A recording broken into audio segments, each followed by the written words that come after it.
Welcome to the Nonfiction Writers, podcasting in a great way. I'm Ryan Aber, joined by Jason Kersey, and today a special guest, one of our favorite guys from Soonerscoop.com, Josh McCuistion. Josh, how you doing today? Doing great, guys. You know, it's we got about 10 days before the big day where the one time of year when I really actually am a pretty relevant guy in the world. Well, Josh, we're speaking on a Monday morning right after the activities of recruiting activities this Sunday, and we have to ask the question most on the minds of Oklahoma football fans: what the heck is going on with OU recruiting?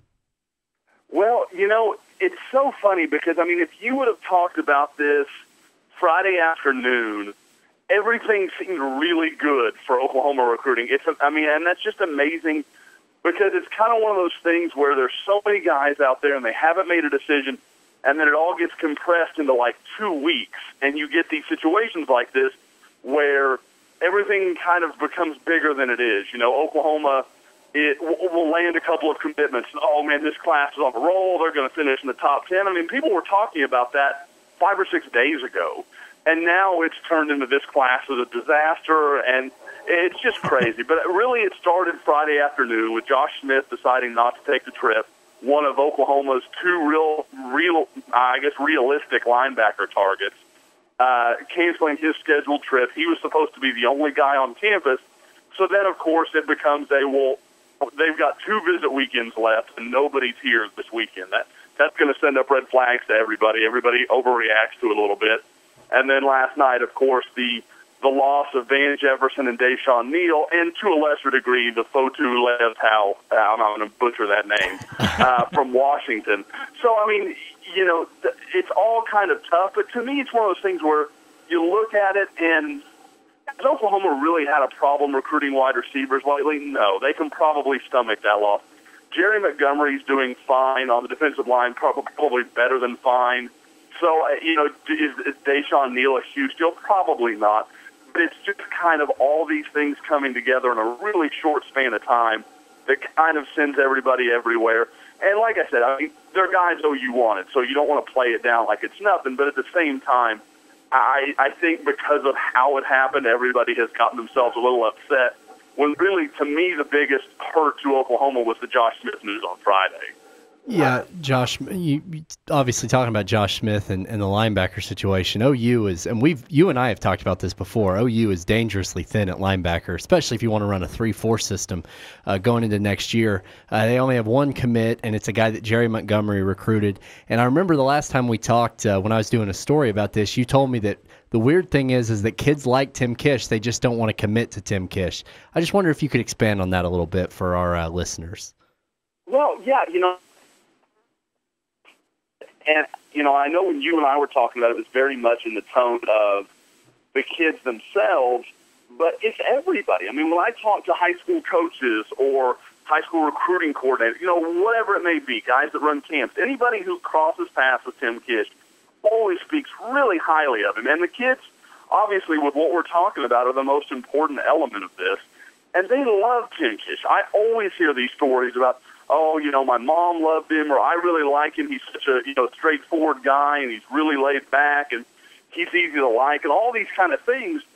But at the end of the day, it's who you sign. It's not who likes you, who was, you know, the guy that I kind of go back to is Bruce Tittle. He was a guy that, again, a lot of kids liked him. I mean, one of the top offensive tackles Bruce's last year was Zach Banner, a kid who's now at UFC and starting to have a really nice career. He loved Bruce Tittle, and he had Oklahoma in his final 2, final 3, but when it came down to make the decision, he went to USC, and you sort of understand it, but it's just kind of a systemic deal where it tends to keep happening. And like you said, I mean, Oklahoma is not landing enough linebackers to run a 4-linebacker scheme. I mean, you're talking about, you know, 4 players on the field at any given time. Well, the only position that's close to that right now for Oklahoma is offensive linemen. Any given time, Oklahoma is operating with 16 to 17 offensive linemen. Next year, I think the number is looking like 9 or 10 linebackers on campus. Yeah. It just kind of puts into perspective how limited that is. And when you add in that Frank Shannon will be a senior. Eric Stryker is going to be a senior. I mean, you start running down that list, those numbers dwindle, and there's not that young guy coming along that you're convinced that's the guy. That guy's going to fix these problems. So it's just a matter of, everybody likes Tim Kish, but you have to land these guys for that to matter. And following up on that, do you get the feeling like if OU doesn't land another linebacker this year, they're going to feel the effects of that for a while? At least it seems that way, that this is a sort of thing that could really impact them 2 or 3 years down the road. I don't think there's any question. I think that kind of situation is almost exactly what you look at with Oklahoma last year when they had to play Dominique Alexander so much. Jordan Evans obviously was called in somewhat and then was a full-time starter this year when the Frank Shannon situation broke. So, and to me that's the funny thing. I don't know what the problem has been because it was even before Tim Kish. Brent Venables was having trouble recruiting linebackers, and Venables is a very good recruiter, helping to put together a very good class at Clemson this year. Yeah. So I don't know that I always understand what the problem is. Why, you look at Oklahoma's track record, under Mike Stoops, Butkus Award winners. There's plenty there to say that, we can help you be a good linebacker. We can do that for you. And even at Arizona, they had some good linebackers. So I don't really understand why it's such an issue, but it's just a bottom line of this continues to keep happening. And you're right. I mean, Eric Stryker, that's great and all. That's a little bit of luck. I was there, and I've talked to you, both of you, about this before. I was there the day at camp when OU decided to offer him. He was working as a defensive back under Brent Venables. Yeah. I mean, there's no way you can tell me they foresaw this coming. This is not what was supposed to happen. And really, in a true 3-4, he doesn't fit. So it's just kind of, they've kind of gotten lucky with that one. But Jordan Evans, Dominique Alexander, both those guys needed a red shirt. They needed time. They should have been. Well, and neither of those guys played linebacker a lot in high school. I mean, Evans did, but wasn't really built like a high school linebacker.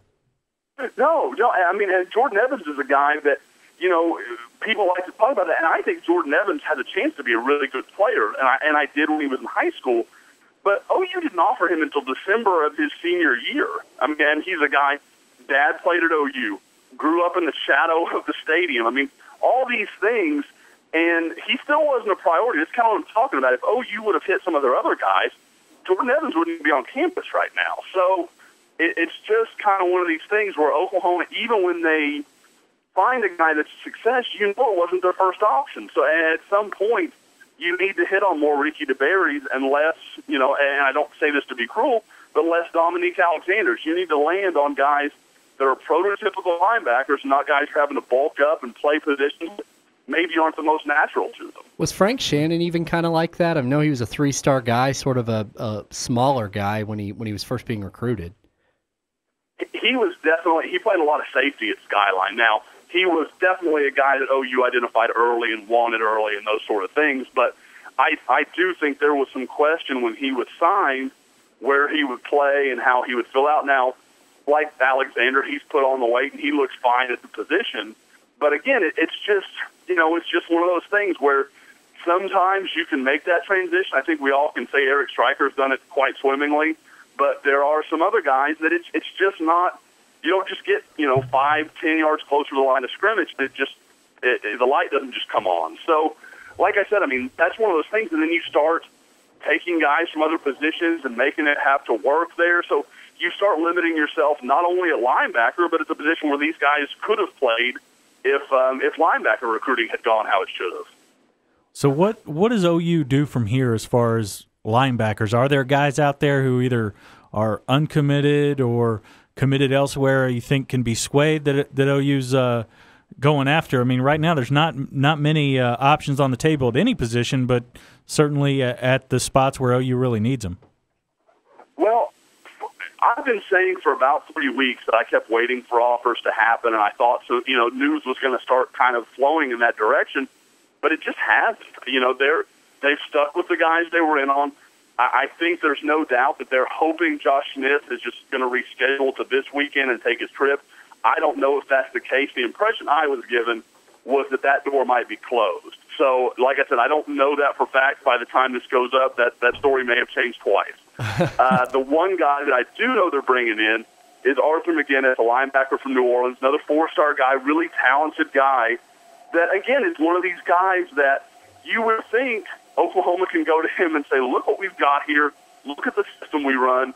You're a near perfect fit for it. Come and play. I mean, and Oklahoma's competing really against Texas Tech and Arizona. That's a battle Oklahoma not only needs to win, but should win. So that's kind of the issue as well. With Ricky DeBerry, Jerry Montgomery beat Alabama, A&M. You know, you have to just tip your hat to Oklahoma. That was just a great recruiting job. It worked him from the beginning, and it worked out for them. But a guy like Arthur McGinnis, they're not, he's from New Orleans, but they're not recruiting against LSU. They're not recruiting against Alabama. This is a guy they should be able to go and get. And it's still at this point, it doesn't seem certain. I mean, obviously they get the last chance, so you like that. But really, those are the two guys. And unless Oklahoma really pulls a rabbit out of their hat with a last week offer and a guy to take a visit, that's, it seems like they're willing to just let this ride, which is, it's a way to go, but it's a pretty big gamble. Yeah, and another thing that I think you and I have talked about before is just the fact that they didn't recruit guys that really fit in this system a few years ago, guys like P.L. Lindley, who were recruited maybe to play in the old system. Is that a problem that you've seen as well? Is it right now the depth issue also sort of stems from the fact that they're playing a different system than what some of these guys were recruited for? Yeah, there just doesn't seem to me to be a clear identity at linebacker of what they want to do. You see some offers where you're like, okay, yeah, he makes sense in a 3-4. He fits into what they want to do. And then they recruit some guys that are, 200 pounds that are like, back in the Brent Venables era where you had the 4-3 and guys that were covering out in space. It's just, and I know it's tough sometimes for people to recognize the differences, but when you're looking at these guys and you're sizing them up, it's glaring how different they are as players. But, people say, well, he's a 4-star linebacker. Yeah, but he doesn't fit what you're wanting to do. The only position on defense where I see a clear identity is along the defensive line, where they're recruiting these big, long defensive ends to get into passing lanes. They're recruiting defensive linemen that look like 3-4 defensive linemen. So it's, like I said, it's kind of hard to know what Oklahoma wants to do defensively if they're still decided on it or if that's changed. That's kind of the strangest part to me, is because I don't feel like even the linebackers that they're not getting fit the personnel. That fit the idea of what they've told everybody they want to do defensively. So I don't know. Maybe they're planning to go back to a 4-3. That's been mentioned by a few recruits, as OU's mentioned, maybe doing some 4-3 schemes or things like that. So maybe that's the idea. And, of course, if that's the case, it lessens some of the need for linebackers. But, again, you're still not landing the quality guys you're seeking out to get, so you can't tell me that it's all part of the plan. And Josh, on the back end of things, OU's got some numbers back there, but a guy that a lot of people thought would be committed to OU right now after getting a late offer and then making a visit was Daryl Patterson from Lawton, a guy who qualified late. I think for all of us who covered him and have talked to him, we thought that was going to be a tall order for him, but at the same time felt good for a kid to see him do what he'd done academically over the last year to make that a reality. But here it is a couple weeks after the visit, and he obviously hadn't committed yet. What's going on with Patterson? Well, what I was led to believe with Patterson was he was offered the night of the Under Armour All-America game, which was January 4th, I believe. And at the time, I was told he tried to commit then, and Oklahoma kind of said, hey, let's just wait. Why don't you come take your visit, and we'll have a look then. Well, when we got to the visit, everything goes well. Daryl, again, I think he wanted to commit, but I think there are some concerns over, you mentioned, his recent qualification and the jump in his ACT score, possibly being red flagged by the NCAA. That's one of those things that's tough to know. Some people will tell you if it's not red flagged in the first 3 or 4 days, it's probably not going to happen. You'll talk to some other people that will tell you it can be 6 months before you know. So if Oklahoma feels they need another cornerback and, they don't want to surrender that spot, it becomes difficult because you don't want to take Daryl Patterson and then find out in June that he's not going to qualify because the NCAA won't accept his ACT score. So, like I said, he's kind of an interesting situation. Went to Kansas State this weekend. I was told that visit went well. I really think, and he had actually planned to visit Washington State, canceled that to visit Baylor, and has now canceled that again to go visit Louisville this weekend. So he's kind of all over the map. But I really think as long as Oklahoma can take him, that's probably where he'll end up. But again, it's just a matter of Oklahoma if they're willing to kind of play that game with him, because there is some concern over a red flag. One guy that obviously OU lost recently, or we think that they've lost, is Marquise Overton, and that's a guy that's been committed for a long time. And you wrote and you talked to him in a story about his situation. OU still has a pretty good defensive line class, it looks like. So I mean, is that a deal where it would have been nice to have him, but they didn't necessarily have to have him? I think when Neville Gallimore committed, I think that made Overton, I don't want to say expendable. He's a good player. Oklahoma surely would like to have him. I think it just made it a little easier to swallow that pill that he might not make it in. And he's kind of a situation like Patterson's where he may well qualify, and it may be okay, but there are some hurdles to clear. And when you're waiting this late in the game, there's always that concern of, can we really count on a guy that's let himself fall this far behind and is having to make all that ground up? That's just tough. I mean, it's not a situation that any staff wants to be in. And again, like you said, with Oklahoma still being in on several defensive line targets, we already talked about one they lost last night, but there are a couple others out there that they're still looking at. And I think if they can get those guys, then it makes Overton probably not a part of this class. But if they miss on one of those guys, don't be surprised at all if Oklahoma goes ahead, takes him, and if it doesn't work out, then they place him in a junior college. But yeah, with Overton, it's really just about how he closes out and whether Oklahoma has a spot for him. It's just kind of like Patterson. You're just weighing the two sides of things, and if they can match up, then that's fine. But if not, he could very well end up somewhere else. Josh, on the other side of the ball, you mentioned the depth that they've built on the offensive line with all those guys. This is another looks to be a pretty solid offensive line class with a lot of numbers. Jamal Danley and Bobby Evans are already on campus. And then Cody Ford, the kid from Louisiana. You've got Dominique Hearn and Drew Samia. Is that how you pronounce his last name? Samaya. Coming over. What do you think about this group and the strengths of it and their ability to keep with that depth? It's one of those classes that's been done for so long. I mean, obviously we're all still waiting on Joshua Raboko, and I'm sure we'll get to that. But, with that exception, I mean, that class has been done for quite a while, and it's really a good group. I think Bobby Evans is one of those guys that I think everybody has kind of fallen asleep on. I know talking to people in the spring, he was actually Allen's most improved player, and this is a guy that was, back in the spring, a 4-star Rivals 250 recruit, and their coaches were talking like he was just about to go crazy as a senior, that he'd really started to fill out his body. People forget, as a sophomore, Bobby Evans was a tight end. He just started kind of filling out, and he moved to tackle. And again, you love those guys that, I'm always a fan of the guy that has to put on the weight rather than the guy that's 330 pounds and has to take it off. Those guys just rarely work out, in my opinion. Yeah, but, you mentioned Bobby Evans. I went to college, at least had a class with Bobby's dad, Bobby Joe, and certainly he was a guy that you could definitely see putting on some weight and being a big-time football player. Now, he's a pretty good basketball player at OU and had some injury issues, but he's got some pretty good bloodlines. His dad always felt like one of those guys that if it was 10 or 15 years later, would have been Antonio Gates, would have gone on to be like, we're going to take a chance on him as a tight end, let him come in for a rookie camp or something. Bobby was just so athletic and big, but yeah, you're right. I mean, just derailed by injuries. But again, kind of on that same note, Bobby, the younger, tore his knee this year, didn't end up getting to play. So I think a lot of people have kind of gone to sleep on him and how good he was, or how good maybe he would have been this year.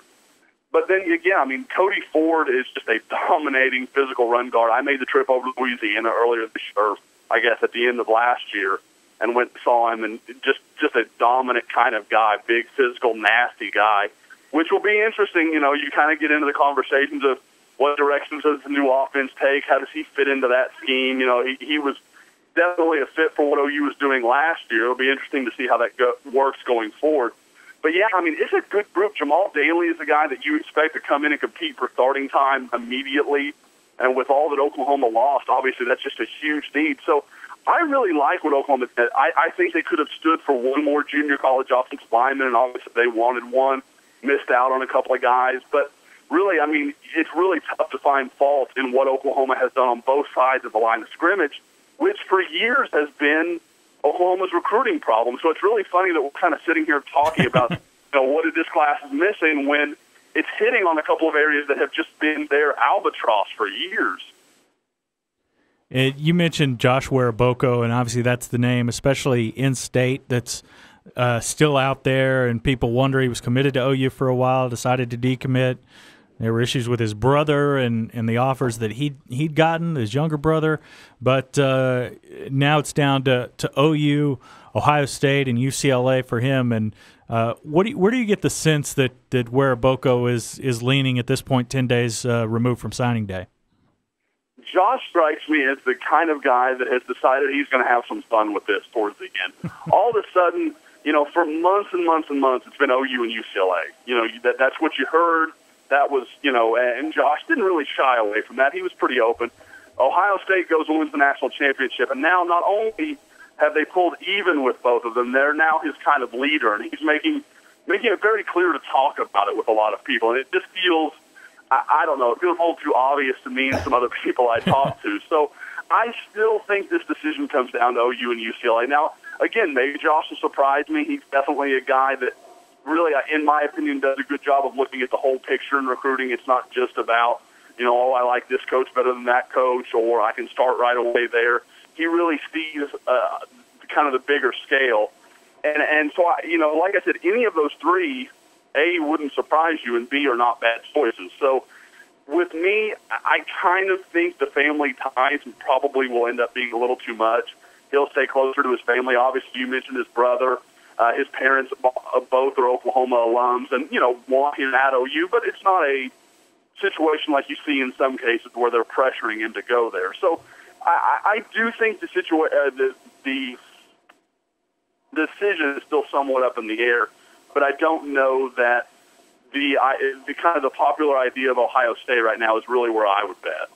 Yeah, and it would be nice for me and for us if he wound up here, because he's such a good talker, such an intelligent kid, and like you said, looks at things through a little bit different prism than a lot of these high school football players that we talk to day in and day out. Oh, exactly. I mean, you guys have this award you've got to give out at the end of every year now. So, I mean, he's definitely a front runner a few years down the line. Yeah, no doubt about it. Hey, you know, last thing, Josh, I think a question a lot of people have looking at this class is, you know, the quarterback question. OU hasn't not signed a quarterback since 2005. I know there was a little bit of smoke about maybe Kyler Murray, and now it looks like that's going to come down to Texas or Texas A&M. But is OU going to wind up with a quarterback in this class? And if not, I mean, do you think they need one?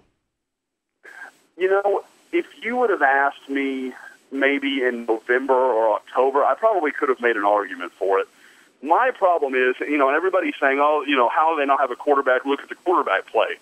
There's nobody they're going to sign at this point in time who's going to come in June, go through, you know, summer workouts, show up for a month of practice, and is going to be ready to overtake Trevor Knight, Cody Thomas, you know, whoever the guy is that you see out front. Those guys are all going to be way too far ahead, especially in the high school guy. So I don't really understand at this point how anybody expects what's out there right now to be fixed. To me, if I'm Oklahoma and Lincoln Riley, I sit down, decide who I want in the class of 2016, and focus all the attention on it, because you've got a great pitch. We don't really know what's going to happen at quarterback. The guy who will start will probably be a junior. You know, I think most people are betting on either Baker Mayfield or Trevor Knight. Yeah. So you can kind of make that bet. You're not going to sit there long. Neither one of these guys look destined to just take the job and run with it. So there's a lot to offer, and we didn't recruit a guy in the class in front of you. You are our guy. And I think those pitches work. I mean, quarterbacks expect it's not that first year, by that second year to play a factor in what's going on. And I think that's what you can offer. Come in, redshirt for a year, and then that job is going to be open and you can fight for it. So I think that's what I would do with it. And I certainly kind of understand. I never felt like Oklahoma needed a quarterback in this class.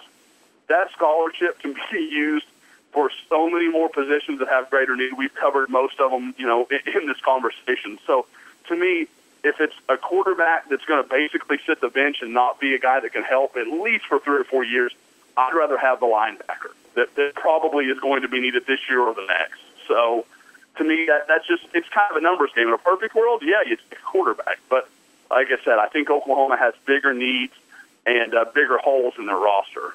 I've said before, though, I do think people might be sleeping on Justice Hansen a little bit. I watched him in high school. I think he's a pretty good player, but I guess we'll see. Well, you covered him some too. Do you think that he's got the skills to succeed in this Lincoln Riley offense?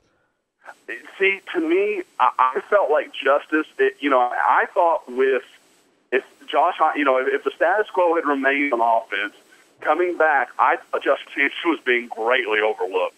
He was a near perfect fit for what they've been doing, but sitting back and throwing the ball 45 times a game, I don't know. I mean, To me, it's kind of a question of, does Lincoln Riley want to mesh it with what's there, or is he going to run his offense and it's just going to work however it's going to work?